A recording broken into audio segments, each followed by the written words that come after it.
ভ্রমণের মাধ্যমে আমাদের মনকে খুশি করতে পারি, আবার সেই ভ্রমণে তৈরি হয় নতুন অভিজ্ঞতা। ইট কাঠ কংক্রিটের জঙ্গল পেরিয়ে সমুদ্রের বিশাল গর্জন, পাহাড় আর মেঘের হাতছানিতে মানুষ পাড়ি দেয় সুদীর্ঘ পথ।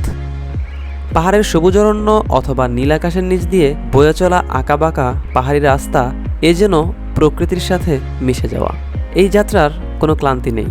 তাই তো বেরিয়ে পড়লাম আরেকটি নিউ ট্রাভেলিং এক্সপিরিয়েন্স নিতে, বলতে পারেন প্রায় 72 ঘন্টার ট্রাভেলিং এক্সপিরিয়েন্স নিতে। আমার এই 72 ঘন্টার প্রথম ট্যুরমেন্ট হিসেবে থাকছে সোহাগ স্কেনিয়া হাইরেক বাস। আমাকে কক্সবাজারে সুন্দর এবং নিরাপদে পৌঁছে দেওয়ার জন্য এই বাসে থাকছেন একজন খুব অভিজ্ঞতা সম্পন্ন ড্রাইভার। তো আর কথা না বাড়িয়ে চলুন ট্রাভেল ব্লগ 27 স্টার্ট করা যাক।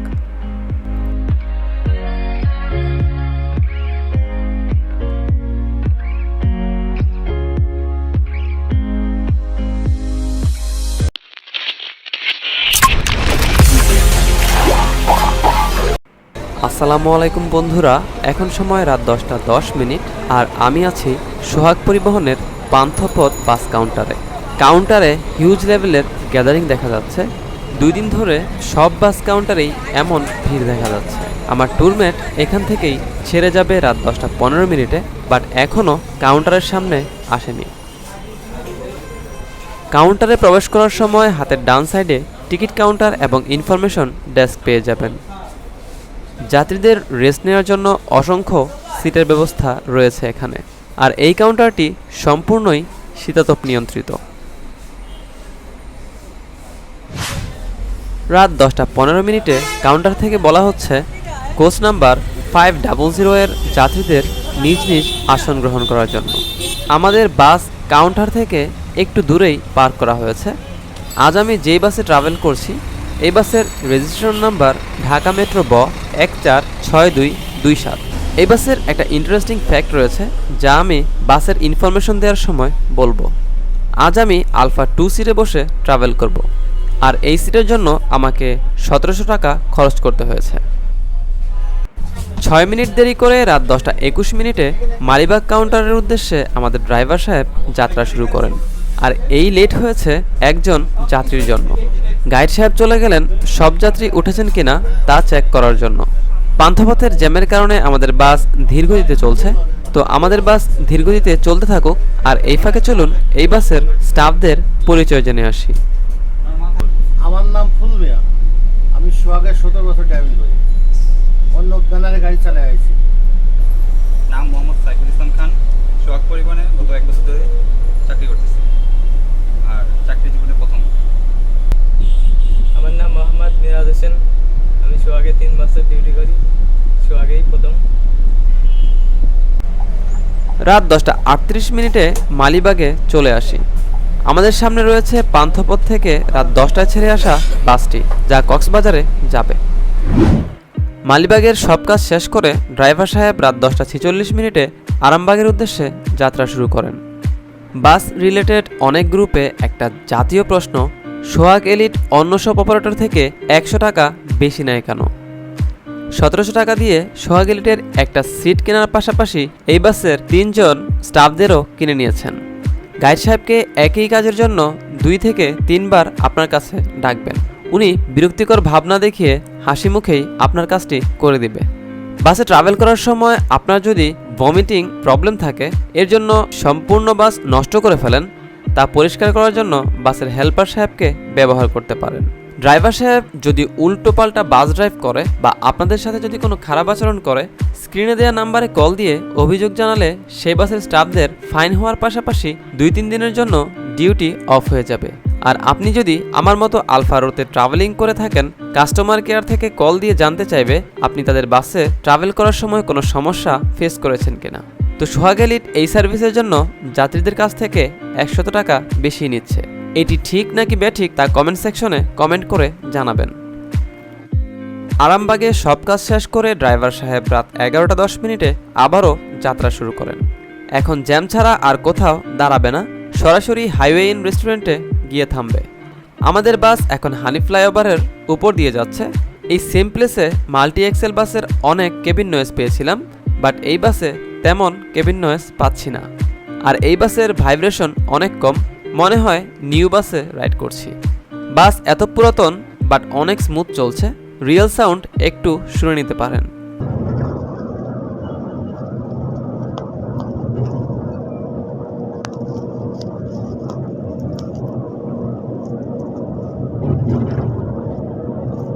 টোল প্লাজার কাজ শেষ করে আমাদের বাস চলতে থাকলো।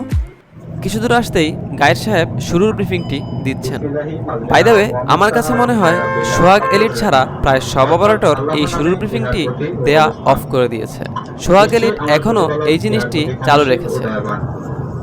সম্মানিত ভদ্রমহিলা ও ভদ্রমহোদয়গণ, আসসালামু আলাইকুম, শুভরাত্রি। সোহাগ পরিবহন প্রাইভেট লিমিটেডের পক্ষ থেকে সবার প্রতি রইল আন্তরিক শুভেচ্ছা ও অভিনন্দন। যাত্রাপথে আপনাদের যে কোনো রকম সমস্যা সমাধানের জন্য আমি গাইড সাইফুল আপনাদের সাথেই থাকবো। আমাদের বাস কোন ফাঁকে কাঁচপুর ব্রিজে চলে আসে আমি টেরই পাইনি। যাই হোক, ড্রাইভার সাহেব ওনার মতো বাস চালাতে থাকুক, আর এই ফাঁকে চলুন এই বাসের কিছু ইম্পর্টেন্ট ইনফরমেশন জেনে আসি। সোহাগ পরিবহন 2011 সালে স্কেনিয়া K380 বাই-এক্সেল মডেলের 4 ইউনিট বাস তাদের বহরে যুক্ত করে। ধাপে ধাপে আরও 20 ইউনিট বাস তাদের বহরে যুক্ত করে। বর্তমানে সোহাগ পরিবহনে 43 ইউনিট স্কেনিয়া বাস রয়েছে, যার মধ্যে 10 unit Scania K410 multi axle bus, 24 unit Scania K380 bi axle bus, 8 unit Scania K360 bi axle bus এবং 1 ইউনিট স্কেনিয়া F310 যা নন এসি বাস। এছাড়াও তাদের বহরে খুব দ্রুতই স্কেনিয়া K410 EB এই মডেলের ডাবল ডেকার বাসটি যুক্ত হবে। আমি যে বাসে ট্রাভেল করছি এই বাসটি সোহাগ পরিবহনের এসি সেক্টরের 3টি প্রজন্ম দেখে ফেলেছে।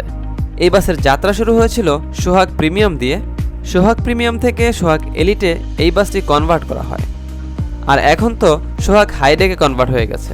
বর্তমানে 2 ইউনিট হাইডেক করা হয়েছে, আরও 3 ইউনিট হাইডেক বাসের কাজও চলছে। এই বাসে টোটাল 28টি সিট রয়েছে। রেয়ার রো ছাড়া প্রতিরোতেই 2:1 সিট পজিশন রয়েছে। সিটের সাথে হেডরেস্ট রয়েছে, সিট বেল্ট এবং লেগ রেস্ট রয়েছে। সিটের উপরে রিডিং লাইট এবং এসি কন্ট্রোলার রয়েছে। সিটের সামনে কাপ হোল্ডার রয়েছে, নেটের ঝুড়ি রয়েছে, পা রাখার জন্য আলাদাভাবে লেগ স্পেসও রয়েছে। সিটের নিচে সেলফোন বা ল্যাপটপ চার্জ দেওয়ার ফ্যাসিলিটিস রয়েছে। যাত্রীদের নিরাপত্তার জন্য বাসের ভিতরে 2টি সিসি ক্যামেরা রয়েছে। Dhaka to Chittagong regular fare 1100 টাকা এবং Dhaka to Cox's Bazar regular fare 1700 টাকা। টিকিটের সাথে শুধুমাত্র হাফ লিটার পানি দেওয়া হয়। By the way, multi axle বাসে ওয়াইফাই ফ্যাসিলিটিস থাকলেও বাই-এক্সেল বাসগুলোতে ওয়াইফাই ফ্যাসিলিটিস নেই। অনলাইনে টিকিট বুকিং করতে চাইলে তাদের নিজস্ব ওয়েবসাইট থেকে টিকিট বুকিং করতে পারবেন। এছাড়াও স্ক্রিনে দেওয়া নাম্বারে কল দিয়েও টিকিট রিজার্ভেশন করতে পারবেন। সোহাগ পরিবহনের বাস সম্পর্কে জানতে চাইলে তাদের অফিসিয়াল ফেসবুক পেজ রয়েছে, সেই পেজটি ফলো আপ করতে পারেন, অথবা তাদের অফিসিয়াল ফেসবুক গ্রুপ রয়েছে, সেখানে জয়েন হয়েও জেনে নিতে পারেন। সোহাগ পরিবহনের কোনো বাসে ট্রাভেল করার সময় আপনাদের কোনো অভিযোগ থাকলে তাদের নিজস্ব ওয়েবসাইটের ফিডব্যাকে গিয়েও আপনার অভিযোগ জানাতে পারেন। এছাড়াও স্ক্রিনে দেওয়া নাম্বারে কমপ্লেন জানাতে পারবেন। ঢাকা টু চিটাগং এবং ঢাকা টু কক্সবাজার রুটের কিছু গুরুত্বপূর্ণ কাউন্টার নাম্বার স্ক্রিনে দেওয়া আছে, আপনাদের প্রয়োজন হলে সংগ্রহ করে রাখতে পারেন।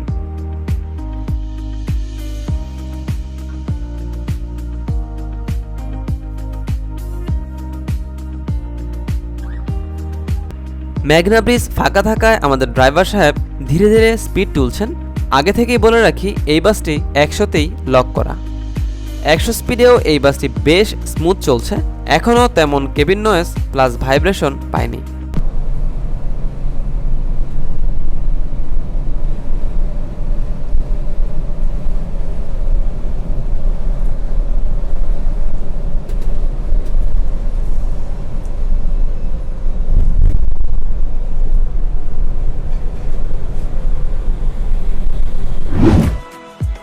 দাউদকান্দি ব্রিজের পরে হানিফ ভলভো বাসের দেখা পেয়ে যায়। হানিফ ভলভো বাসের আগে রয়েছে আমাদের আগে ছেড়ে আসা 155118 বাসটি। এই বাসটি আমাদের লিড দিচ্ছে। ভলভো বাসের ড্রাইভার অনেক ট্রাই করছে সামনে থাকা স্কেনিয়া বাসকে ওভারটেক করতে, বাট রাস্তায় ট্রাক থাকায় ওটি দিতে অনেক কষ্ট হয়ে যাচ্ছে। 3 বাসের ড্রাইভারই নিজেদের কন্ট্রোল রেখেই বাস চালাচ্ছেন, বলতে পারেন একে অপরের বাস থেকে বেশ ডিস্টেন্স রেখেই ড্রাইভ করছেন। এইভাবে প্রায় 20 মিনিটের মতো চলতে থাকে। হানিফ ভলভো বাসের ড্রাইভার তাদের রেস্টুরেন্ট ব্রেকের জন্য চলে যাওয়াতে এখন 2 সোহাগ বাসের মধ্যে একটি সেফ রেস হচ্ছে। আমাদের ড্রাইভার সাহেব সেই বাসের বাম্পার ছাড়ছেই না। সেই বাসের বাম্পারে ধরে আমরা হাইওয়ে ইন রেস্টুরেন্টের দিকে যাচ্ছি। গাইড সাহেব এখন রেস্টুরেন্ট ব্রেকের ব্রিফিংটি দিচ্ছেন। বিরতিকালীন সময়ে আপনার প্রয়োজনীয় জিনিসপত্রগুলো নিজ নিজ দায়িত্বে রাখুন, কারণ বিরতিকালীন সময়ে গাড়ির দরজা ও এসি বন্ধ থাকবে। গাড়ির বডি নাম্বার 6227। আমি আবার বলছি, গাড়ির বডি নাম্বার 6227। ধন্যবাদ।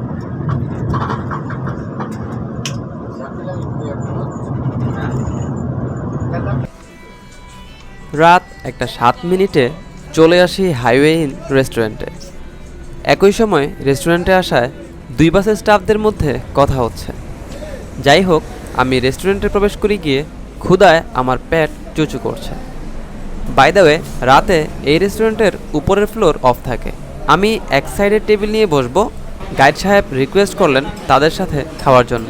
আমি 2টা পরোটা আর চিকেন ঝাল ফ্রাই অর্ডার করি। আসবেন বস, হ্যাঁ আবার আসবেন ইনশাল্লাহ আবার আসবো।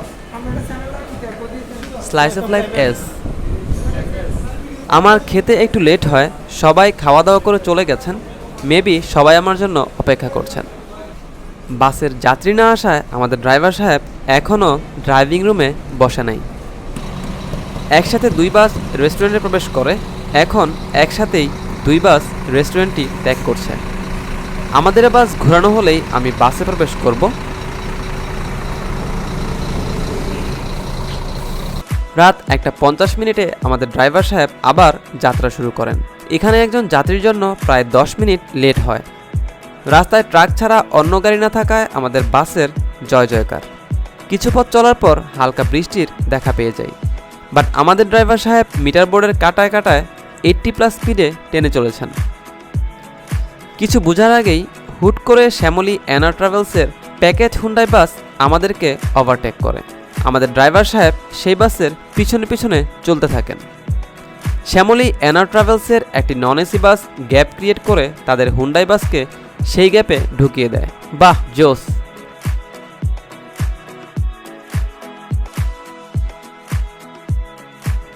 আমরা আবারও 155118 দেখা পেয়ে যাই।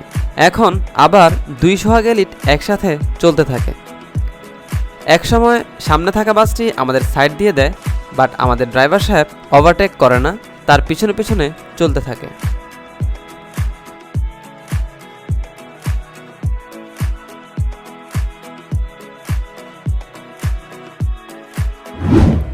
চিটাগং গেট ক্রস করতেই গ্রিন লাইন স্লিপার কোচ আমাদের বাসকে ওভারটেক করে।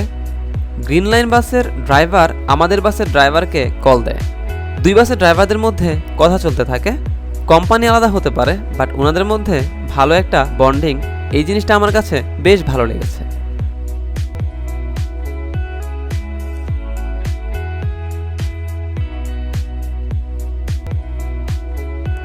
রাত 3:46 দামপাড়া সোহাগ পরিবহনের কাউন্টারে 6 জন যাত্রী নামিয়ে দিয়ে কক্সবাজারের উদ্দেশ্যে যাত্রা শুরু করেন। এখানে সব যাত্রীদের কাছ থেকে অনুমতি নিয়েছেন 4 সিজন রেস্টুরেন্টে সকালের ব্রেক দিবেন না। যারা আমাদের আগে এসেছিল সব বাস রেস্টুরেন্ট ব্রেক দিয়েছে, যার ফলে আমরা তাদের আগে কক্সবাজার পৌঁছাবো। বাই দ্য ওয়ে, রাস্তা ফাঁকা থাকায় ড্রাইভার সাহেব কাটায় কাটায় 100 ধরে টেনে চলেছেন। এদিকে একজন যাত্রী বাসের মাঝের করিডোরে ভমিটিং করেন। হেল্পার সাহেব সেটা পরিষ্কার করেন। সমুদ্রের এই ঢেউ দেখার জন্য মানুষ দূর দূরান্ত থেকে এই কক্সবাজারে আসে। আমাদের বাস ঝাউতলা কাউন্টারে যাবে। আমিও সে ঝাউতলা কাউন্টারেই নেমে যাব। সকাল 6:50 ঝাউতলা কাউন্টারে চলে আসি। ড্রাইভার সাহেবের কাছ থেকে বিদায় নিয়ে আমার আরেকটি ট্রাভেলিং ব্লগ এখানেই শেষ করছি। এই বাসে ট্রাভেল করে আমার যে জিনিসগুলো ভালো এবং খারাপ লেগেছে, এখন সেগুলোই আপনাদের সাথে শেয়ার করব। শুরুতে খারাপ দিকগুলো বলি। বাসের সিট আমার কাছে একটু হার্ড লেগেছে। এর থেকে মাল্টি বাসের সিট অনেক ভালো পেয়েছিলাম। নেক রেস্টেও হার্ড লেগেছে। Reading light and AC controller Laksana বাসের মতো হলে ভালো লাগতো। বাই দ্য ওয়ে, এগুলো আমার পার্সোনাল ওপিনিয়ন। এবার ভালো দিকগুলো বলি। বাস পুরাতন হলেও এই বাসে রাইড দিয়ে বোঝার উপায় নেই যে এটা এত পুরাতন বাস। টু বি অনেস্ট, এই বাসে নিউ বাসের মতোই স্মুথ রাইড পেয়েছি। কাস্টমার কেয়ার থেকে কল দিয়ে জানতে চেয়েছিল তাদের বাসে ট্রাভেল করার সময় স্টাফদের ব্যবহার কেমন ছিল, রাস্তা থেকে পোক যাত্রী তুলছিল নাকি ইত্যাদি। ড্রাইভার অনেক ভালো বাস চালিয়েছেন, সামনে থাকা গাড়ি থেকে বেশ ডিস্টেন্স রেখেই গাড়ি চালিয়েছেন। উনি যেখানে যা স্পিড দরকার সেখানে তাই দিয়েছেন। গাইড সাহেব আর হেল্পার সাহেবকে নিয়ে বলার মতো তেমন কিছুই নেই। তারা তাদের কাজের প্রতি কতটা ডেডিকেটেড ছিলেন ভিডিওতেই দেখে নিয়েছেন। বাসের স্টাফদের আমি 10-এর মধ্যে 10ই দিব। গাড়ির কন্ডিশনের জন্য 10-এর মধ্যে 9 দিব। সোহাগ এলিটের সার্ভিসের জন্য 10-এর মধ্যে 10ই দিব। আর সব কিছু মিলিয়ে আমি 10-এর মধ্যে 9.5 দিব। তো আপনারা সোহাগ এলিটকে 10-এর মধ্যে কত দিবেন কমেন্ট করে জানাতে ভুলবেন না। এনিওয়ে, আজ এই ছিল ট্রাভেল ব্লগ 27-এর সমাপ্তি। ইনশাল্লাহ অন্য আরেকদিন অন্য কিছু নিয়ে হাজির হয়ে যাব। সেই পর্যন্ত ভালো থাকবেন, সুস্থ থাকবেন, আর হ্যাঁ, বাবা মায়ের প্রতি যত্নশীল হবেন, নিজের জীবনকে ভালোবাসবেন, দেশকে ভালোবাসবেন। আল্লাহ হাফেজ।